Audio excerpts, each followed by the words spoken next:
Hello everybody, I am Naveenkumar. இப்போ பார்க்குற video பார்த்தீங்கன்னா நீங்கள் இது நாள் வரைக்கும் வாழ்க்கையில் கேள்விப்பட்டு மாட்டீங்க. இப்படியெல்லாம் நடந்திருக்குமா அப்படின்னு, படத்தில் கூட பார்த்துருக்க மாட்டீங்க. இது மாதிரி நிகழ்வுகள் நடந்திருக்குமா அப்படின்னு. அது மாதிரி ஒரு நிகழ்வு தான் கேரளா மாநிலத்தில் நடந்திருக்குது. அதை பற்றி இந்த வீடியோ எல்லாம் பேச போகிறோம். அதுக்கு முன்னாடி சாப்பிட்ருக்கிறீங்களா இருந்தாலும் சரி, இதய பலவீனங்களாக இருந்தாலும் சரி, இந்த வீடியோவை தயவு செஞ்சு பார்க்க வேண்டாம்.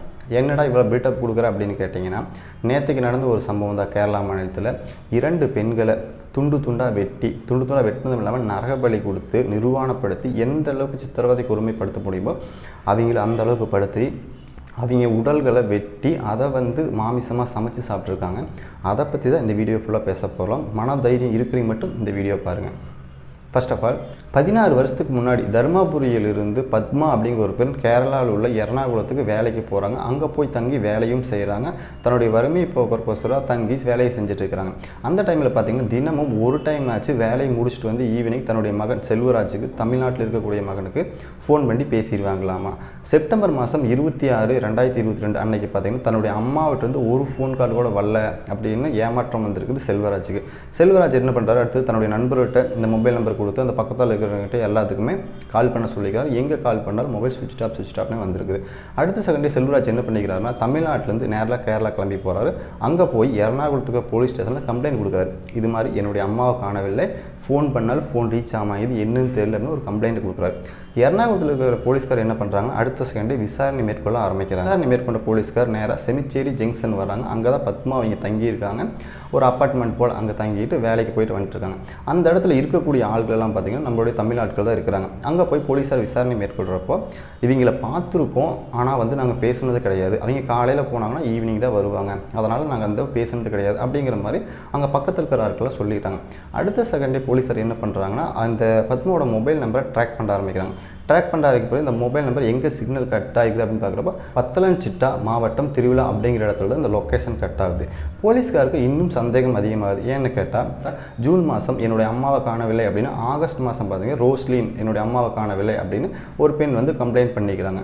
இந்த பெண் காணாத போனதும் இந்த பெண்ணும் ஒரே இடத்துல மட்டும்தான் சிக்னல் கட் ஆகிருக்குது. அது பார்த்திங்கன்னா பட்டியலன் தான் அந்த மாவட்டத்தில் மட்டும்தான் இந்த ஒரே இடத்துல சிக்னல் கட் ஆகிருக்குது. இவங்க 2 பேரும் செய்த வேலைகள் பார்த்திங்கன்னா கேரளாவில் லாட்ரி சீட்டெலாம் இருக்குது பார்த்திங்கன்னா, அதை விற்றுட்டு இது மாதிரி ஏழ்மையிலேருந்து இந்த வேலையை சம்பாரிச்சுட்டு அதில் வர காசு வச்சதை குடும்பத்தை ரன் பண்ணிட்டு இருக்காங்க. இந்த மாதிரி ஒரு ஏழ்மை குடும்பத்தில் இருக்கிற இந்த 2 பெண்களுமே. அடுத்த போலீஸார் விசாரணையை தீவிரமாக மேற்கொள்கிறப்ப தெரிகிறது, இந்த பத்மாவும் ஒரே இடத்துல தான் காணாமல் போயிருக்காங்க, ரோஸ்லின் அப்படிங்கிற ஒரே இடத்துல தான் காணாமல் போயிருக்காங்க. அடுத்த போலீஸார் பார்த்திங்கன்னா மோப்ப நாய்களெல்லாம் வச்சு பயன்படுத்தி கண்டுபிடிக்கிறப்ப பார்த்திங்கன்னா கொஞ்சம் ஒரு தொலைவில் ஒரு காட்டுக்குள்ளே ஒரு வீட்டுக்கு முன்னாடி ஒரு சடலம் கிடக்குது அப்படின்னு போலீஸாருக்கு ஒரு தகவல் வருது. அடுத்த செகண்டே போலீஸ்காரெலாம் அந்த இடத்துக்கு போகிறாங்க. அந்த இடத்துக்கு கூட்டமெல்லாம் க்ரௌட் ஆகிடுது. அதை போலீஸ்கார வேலைக்கு விட்டு அதை விசாரணை மேற்கொள்கிறப்போ இந்த வீடு யாருது அப்படின்னு விசாரிக்கிறாங்க. அந்த வீடு பார்த்திங்கன்னா ஒரு சித்த மருத்துவரோட வீடு, பகவத் சிங் லதா அப்படிங்கிற அந்த சித்த மருத்துவரோட வீடு. அதாவது இந்த ஆயில் மசாஜெல்லாம் செய்யக்கூடிய பார்த்திங்களா, அவங்க அந்த மருத்துவரோடைய வீடு. அவங்க வீட்டுக்கு முன்னாடி இந்த சடலம் கிடைக்கிது. சரி அப்படின்ட்டு அடுத்து போலீஸார் என்ன பண்ணுறாங்க, சரி இன்னும் கொஞ்சம் தூரம் போய் பார்ப்போம், வேறு ஏதாவது தகவல்கள் கிடைக்குதா அப்படின்னு போகிறாங்க. வீட்டுக்கு பின்னாடி பார்த்திங்கன்னா மனிதனோட உடல், அதாவது சடலம் பார்த்திங்கன்னா வெட்டி 16 துண்டுகளாக ஒவ்வொரு இடத்துல புதைக்கப்பட்டிருக்கு. அதை போலீஸார் கண்டுபிடிக்கிறாங்க. அப்போ தான் போலீஸாருக்கு இன்னும் கொஞ்சம் சந்தேகம் அதிகமாகுது. அது என்னென்னா, இது ஒருவர் ரோஸ்லின் உடலாக இருக்குமோ அப்படின்னு கொஞ்சம் போலீஸார் சந்தேகப்படுறாங்க. அதனால் இந்த 2 தம்பதிகள் இருக்காங்க பார்த்திங்கன்னா, பகவத் சிங் அண்டு லதா, இவங்க 2 பேர்த்தையும் விசாரணை மேற்கொள்ள ஆரம்பிக்கிறாங்க. விசாரணை ஆரம்பிக்கிறப்ப ஸ்டார்டிங் என்ன சொல்கிறாங்க, எங்களுக்கு இதுக்கு எந்த சம்மந்தம் இல்லை அப்படின்னு சொல்கிற மாதிரி கொஞ்சம் நழுவு பார்த்துருக்காங்க. ஆனால் போலீஸ்கார் அதை விடலை. மறுபடியும் விசாரணை மேற்கொள்கிறப்ப தீவிரப்படுத்துகிறப்ப ஆமாம் நாங்கள் தான் பண்ணோம் அப்படின்னு ஒத்துக்கிறாங்க. நாங்கள் தானா, யார் அப்படின்னு கேட்குறோம். என் மனைவி ஷாகிப் அப்படிங்கிற 3 பேர் தான் நாங்கள் பண்ணோம் அப்படின்னு அவர் ஒத்துக்கிறார். ஷாகிப் யாருன்னா அவரும் எர்ணாகுளத்தை சேர்ந்தவர் தான். பகவத் சிங் யாருன்னு கேட்டால் இவர் ஒரு நாவல் ஆசிரியர்னு சொல்கிறாங்க. அதாவது ஹைக்கூ கவிதைகள் எழுதி ஃபேஸ்புக்கில் அப்லோட் பண்ணுறது. இதுக்கு கோசம் பார்த்தீங்கன்னா ஃபேஸ்புக்கில் தனி ஃபாலோவர்கள் இவருக்கு அதிகமாக இருக்கிறாங்க. இதை பயன்படுத்திக்கிட்ட ஒரு பெண் பார்த்திங்கன்னா ஸ்ரீதேவின்னு ஒரு பெண் என்னன்னா, இவங்க போடுற போஸ்ட்டுக்கெல்லாம் லைக் போடுறதா இருக்கட்டும், கமெண்ட் பண்ணுறதா இருக்கட்டும் அப்படின்னு கொஞ்ச நாளாக பேசிகிட்டு இருந்திருக்காங்க. அடுத்தது பார்த்திங்கன்னா ஃப்ரெண்ட் ரிக்வஸ்ட் கொடுத்துருக்காங்க. இந்த பகவத் சிங் அக்செப்ட் பண்ணிக்கிறாங்க. அக்செப்ட் பண்ணிவிட்டு இவங்க 2 இந்த ஸ்ரீதேவியும் இந்த பகவத் சிங்கும் பேச ஆரம்பிக்கிறாங்க. பேச ஆரம்பிக்கிறப்ப இந்த பகவத் சிங் என்ன சொல்கிறாங்கன்னா, தன்னுடைய கஷ்டத்தெல்லாம் சொல்கிறார். இது மாதிரி கஷ்டம் இருக்குது, பண கஷ்டம் இருக்குது அப்படின்னு சொல்கிறப்ப பொருளாதார எங்களுக்கு எந்த இதுவும் இல்லை அப்படின்னு சொல்கிறாரு. ஸ்ரீதேவி என்ன பண்ணுறாங்கன்னா, இவங்க சொல்கிறதில் கரெக்டாக பயன்படுத்திக்கிட்டு, சரி எனக்கு தெரிஞ்ச ஒரு சோசியர் இருக்கார், அதாவது அவர்கிட்ட போனீங்கன்னா ஒரு உங்களுக்கு கஷ்டமெல்லாம் தீர்ந்துடும், பொருளாதாரம் அதிகமாகும் அப்படின்னு சொல்கிறாரு. அதுக்கு இந்த பகவத் சிங் என்ன சொல்கிறாரு, சரி ஓகே எனக்கு அவரை அறிமுகப்படுத்தி வைங்க அப்படின்னு சொல்கிறாரு. அதன் மூலிமா தான் இந்த ஷாகிப் அப்படிங்கிறவர் அறிமுகமாகறாரு. இந்த ஷாகிப் என்ன பண்ணுறாரா, நேராக பகவத்சிங் வீட்டுக்கு வராரு. வீட்டுக்கு வந்து வீட்டிலலாம் பார்த்துட்டு ஒரு பூஜை பண்ணணும், இந்த பூஜைக்கு ஒரு பெண் தேவை, நரகபலி கொடுக்கணும் அப்படின்னு சொல்கிறாரு. உங்களால் ஒரு பெண்ணை ரெடி பண்ண முடியுமா அப்படின்னு கேட்குறாங்க. இந்த பகவத்சிங் லதா என்ன சொல்கிறாங்கன்னா, இல்லை எங்களால் பண்ண முடியாது, நீங்களே ரெடி பண்ணுங்க, ஒரு பொண்ணை ரெடி பண்ணுங்க, அதுக்கான அமௌண்ட் எவ்வளோவாகுது கொடுத்துட்றோம் அப்படின்னு சொல்கிறாங்க. இந்த ஷாகிப் என்னத்தை பயன்படுத்தி என்ன சொல்கிறான்னா, ஒரு 10 லட்ச ரூபா செலவாகும், நான் ஒரு பொண்ணை கூட்டிகிட்டு வரேன் அப்படின்னு சொல்கிறான். 10 லட்ச ரூபா பணத்தையும் வாங்கிடுறான். வாங்கிட்டு நேராக என்ன பண்ணுறான்னா எர்ணாகுளத்துக்கு கிளம்பி போகிறான். எர்ணாகுளத்துக்கு வந்து ரோஸ்லிங்கிற பொண்ணை பார்க்குறான். ரோஸ்லின் பொண்ணை பார்த்துட்டு அவன்கிட்ட பேசுகிறான். இது மாதிரி வந்து உனக்கு நான் சினிமாவில் வாய்ப்பு தரேன், உன்னை வந்து பெரிய ஆளாக ஆக்குறேன், அதை முடிச்சுட்டு ஒரு சின்ன ஒரே ஒரு பூஜை தான், இந்த பூஜையை மட்டும் முடிச்சிட்டிங்கன்னா உனக்கு 10 லட்ச ரூபா தொகை தரேன் அப்படின்னு சொன்னதையும் அந்த பெண் ஃபஸ்ட்டு யோசிச்சிருக்காங்க. அடுத்தது இவன் பிரைன் வாஷ் பண்ணி கம்பல் பண்ணிட்டான்.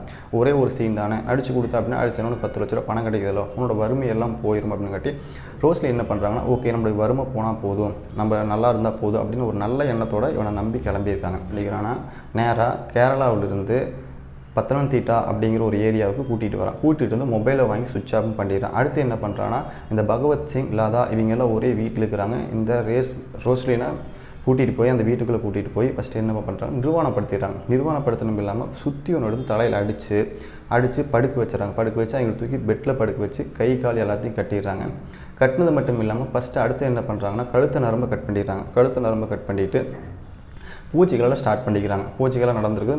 நடக்கவே என்ன பண்ணுறாங்கன்னா, அடுத்தது வந்து அந்த ரோஸ்லினோட ப்ரைவேட் பார்ட்ஸில் கத்தி எடுத்து குத்துதி அந்த ரத்தத்தை வந்து வீடு ஃபுல்லாக தெளிச்சிருக்காங்க. தெளித்தது மட்டும் இல்லாமல் அடுத்தது பார்த்திங்கன்னா, இந்த பொண்ணை வந்து 30 துண்டா 20 துண்டை வெட்டி அதை பார்த்திங்கன்னா ஒவ்வொரு இடத்துல தனித்தனியாக காட்டு கொண்டு போய் புதைச்சிருக்காங்க. அந்த வீட்டை சுற்றியும் புதைச்சிருக்காங்க. புதைச்சிட்டு அந்த இடத்துல மஞ்சள் தடவிய செடிகளையும் நட்டு வச்சுருக்காங்க. அடுத்தது பார்த்திங்கன்னா, இந்த பெண்ணோட மீதி உடம்பு சில சதைகள் இருக்கும் பார்த்திங்களா, அதை வந்து சமைச்சும் சாப்பிட்ருக்காங்க இவங்களே. நரகபலி கொடுத்ததும் இல்லாமல் அதையும் சமைச்சும் சாப்பிட்ருக்காங்க. அடுத்ததாக பார்த்திங்கன்னா, ஒரு சில வாரங்கள் ஆகிடுது, பூஜைகள்லாம் முடிஞ்சிருச்சு. ஷாகிப்பும் கிளம்பி போயிட்டாப்புல. மறுபடியும் இந்த பகவத்சிங் லதா இவங்க வந்து தன்னுடைய வீட்டுக்கு வந்துடுறாங்க. வந்ததும் இல்லாமல் ஒரு 2 வாரம் 3 வாரம் ஆகுது. என்ன செல்வம், மறுபடியும் ஷாகிப்பு ஃபோன் பண்ணுறாங்க. ஃபோன் பண்ணி என்ன செல்வம் வரணும், செல்வம் வரல, பொருளாதாரம் வரல, இன்னும் நாங்கள் அதே ஏழ்மையில் தான் இருக்கணும், கஷ்டத்தெல்லாம் அப்படின்னு சொன்னதையுமே அதே மாதிரி என்னன்னா, மறுபடியும் இன்னொரு 10 லட்ச ரூபா செலவாகும், நீங்கள் கொடுங்க, இன்னொரு பொண்ணை நரகபலி கொடுக்கணும் அப்படிங்கோசம் அடுத்ததாக பார்த்தீங்கன்னா இந்த பத்மாவை டார்கெட் பண்ணுறான். இந்த பத்மா பார்த்தீங்கன்னா இவங்க வேலை முடிச்சுட்டு வந்துட்டு லாட்ரி சீட்டில் சின்ன சின்ன வேலைகள் செஞ்சுட்டு இருக்காங்க இல்லையா, இவங்களுக்கு வந்து யாரும் இல்லை, தனிமையாக இருக்கிறாங்க அப்படின்னு அதை பயன்படுத்திக்கிட்டு அந்த பொண்ணை அடுத்து டார்கெட் பண்ணுறான். இந்த பொண்ணை என்ன பண்ணாலும் சேம் அதே மாதிரி என்னென்ன சித்திரவதை பண்ணி இந்த பொண்ணை கொண்டுடுறாங்க. அடுத்ததாக இந்த பகவத்சிங்க்கு ஃபேஸ்புக் மூலயமா பழக்கமானவங்க பார்த்தீங்களா, ஸ்ரீதேவி அப்படின்னு. அந்த ஸ்ரீதேவி வேறு யாரும் இல்லை, இந்த ஷாகிப் மட்டும் தான் அவன். ஒரு ஃபேக் ஐடி யூஸ் பண்ணி, ஒரு ஆண் ஃபேக் ஐடி யூஸ் பண்ணி பெண்கிட்ட பேசுறதும், பெண் ஐடி யூஸ் பண்ணி ஆண்கிட்ட பேசுறதும், இதே வேலையாத்தையும் அவன் தொடர்ச்சியாக செஞ்சுட்டு இருந்திருக்கிறான். ஒரு கட்டத்தில் இது போலீஸார் கண்டுபிடிச்சிடுறாங்க. இவங்களுடைய மூட நம்பிக்கையால் 2 பெண்களுடைய உயிர் தான் போயிருக்குது. அந்த பெண்களோட பார்த்தீங்கன்னா துடிக்க ரொம்ப கொடுமைப்படுத்தி கொண்டிருக்காங்க. சில விஷயங்கள் சொல்ல முடியல, ஏன்னு கேட்டால் இன்னும் அந்த அளவுக்கு கொடுமைப்படுத்திருக்காங்க. அது எல்லாத்தையுமே சொல்ல முடியாது இல்லையா, அந்த அளவுக்கு அந்த பெண்களை 2ஐயும் கொடுமைப்படுத்தி கொண்டிருக்காங்க. இன்னும் இந்த மூட நம்பிக்கைகள் இருக்குதா அப்படின்னு கேட்டிங்கன்னா, இன்னும் சில பல இடங்கள் இது போல் மூட நம்பிக்கைகள் இருக்குது. இந்த மூட நம்பிக்கையினால் 2 பெண்களின் உயிர் தான் போச்சு. முழுசாக யாரையும் நம்பாதீங்க. இன்னும் விசாரணை போலீஸார் மேற்கொண்டுட்டு இருக்கிறாங்க. இந்த வீடியோ பற்றி தகவல்களும் கருத்துக்களும் என்ன கமெண்டில் தெரிவிங்க.